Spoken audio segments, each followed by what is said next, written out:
So I was the hot new kid in the block with a hot pit special and 150 horsepower and 4 ailerons and symmetrical wings, and I thought I was the man. And there's somebody sitting out here that would agree with me. Meyer, where'd you go? There you are. Meyer's probably shaking his head. He was a local guy where I grew up. And Meyer was probably thinking, oh, this is a disaster. This is an accident waiting to happen. But you actually were brave enough to fly in my left wing at my very first air show, weren't you? Yeah, and you're still here with us. My first air show was in my pits. It was the same year I test flew it. It was the same year I started teaching myself aerobatics, and I vividly remember coming over the top of a half Cuban with these guys on my wingtip, and it's like time froze. I looked down into the cockpit, and my knees were doing this. and I just thought I shouldn't be here. But I did, and I kept going. But there were a few other people at my local airport, and Meyer, you were one of them, who had really encouraged me to follow the aerobatic competition direction, because it's structured, it's designed to meet your levels of competency, it's a building block program, and of course it's competition. You can measure your skills against others. So I did my first contest later in the year, the first year I had my airplane, did sportsman, came in third. There's another bug, bitten again by an aerobatic competition bug. Flew the airplane for a while, came up through the ranks, sold that airplane, built a little laser. I don't think there's a picture of it on here, but it's a, Bubba Spivey did a copy of it, the third scale Remax laser. That was mine. I competed with that airplane up until 1994.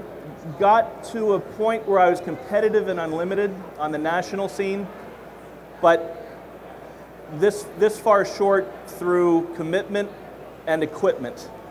So I made the decision at that point to take the jump, and that's when I bought my CAP 231EX, the blue, green, and white airplane that Hangar 9 kitted a few years back. I took that airplane to 2 World Aerobatic Championships representing the United States in Oklahoma City in '96 and Trenčín, Slovakia in 1998. We won't talk about Oklahoma City in '96. However, Slovakia went a little bit better. The United States men's team placed second overall behind the French. I came home with 5 individual medals and a 3rd place overall in the world. There were 83 pilots, I think, competing that year in Slovakia. We left Slovakia. I got off the airplane, the C-5A in Westover, put my airplane together, and I never flew another competition. I figured I could go up 2 or down about 80, and I figured the odds of going down a few were a lot greater, so I figured get out while the getting out was good.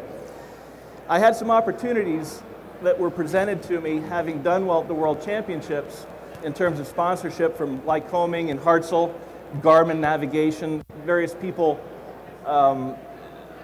saw potential in backing me and supporting my efforts in the airshow business.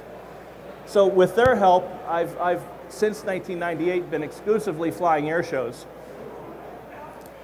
During that time, I was reintroduced into the model airplane business. When I bought the CAP, a couple model airplane companies wanted to kit it. That enabled me to become familiar with the people, the companies, the products, and that bug that I got when I was younger in England at about 14 or 15 was rekindled. It never went away, but now I've got the bug again. And pretty much from 1998, I've been flying RC pretty much full time on various levels. As I mentioned, Hangar 9 did a beautiful blue, green, and white version of my EX. Then shortly after that, I was introduced to Frank Knoll and Team Futaba, Mike Stokes and that group, and Don Anderson from Great Plains wanted me to come up with a new concept for a cap that hasn't been done before. So that's when we came up with the idea of the famous or infamous, however your tastes are, with a splat paint job with the bullseye on the bottom. So that's what got me back into the hobby, was the support from the hobby and being embraced by modelers like you everywhere I went. Every air show I fly, there's always a handful of modelers that come over and want to see the airplane, talk to me about my model flying and my full-scale flying. The road along here has been a tumultuous one. It's a very difficult business to be successful in. I have some longevity. This is my 27th year of flying full-scale air shows. But there's one show that stands out in my mind. Who here has ever heard of an aviator named Robert A. Bob Hoover? Everybody has. Bob is a true, honest-to-God American hero. And I didn't know that. It was, when was it? Early 80s. I flew the Willow Grove Naval Air Station Air Show in my Laser. It was the first really big air show I've ever flown. It's probably 150,000 people a day attending. And Mr. Hoover was attending and performing in the Sabreliner that weekend. Well, I was early on in the show, and there's throngs of people. I go out and I do my show, and I'm the local hero. At least I thought so. I got in this big show, and I'm going to show everybody, and I'm going to take this opportunity and prove to them that I'm the best there is. So I do this routine, and I get out, and I stand up on the wing, and I'm waving.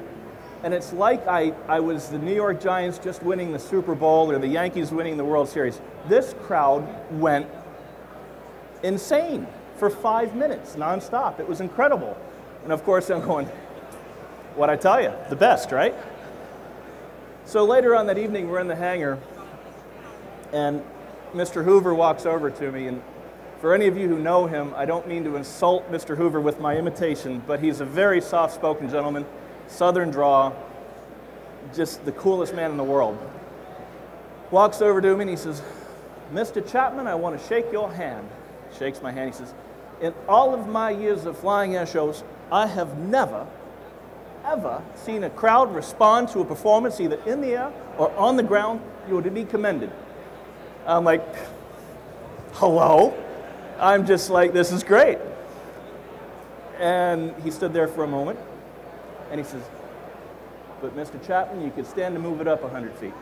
And he turned around and he walked away. I'm thinking, who the heck are you to tell me to move it up 100 feet? You're flying a Sabreliner, come on. And honest to God, I knew who Bob Hoover was, but I didn't appreciate who Bob Hoover was at the time. So I had my little attitude, my little hissy fit to myself. And a couple days later, I'm sitting doing something, I don't remember what, and I thought to myself, wow, wait a minute.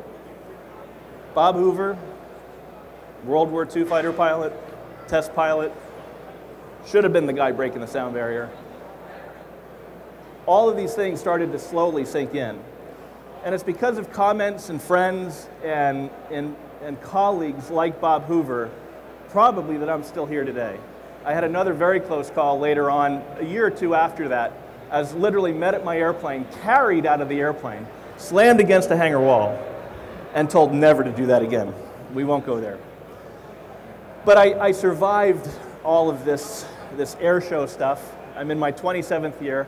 As you notice, the third scale airplane hanging above you has Embry-Riddle signage all over it. They've been my primary sponsor now for the last 3 years. We're on board for another 2 years with them. If you have any questions about Embry-Riddle and the university, either Prescott, Arizona, or Daytona Beach, for attending a university, they're right back in the next booth. They have all the information. Or if you want to stay at home, the western region of Embry-Riddle has a lot of worldwide campuses for distance and online learning.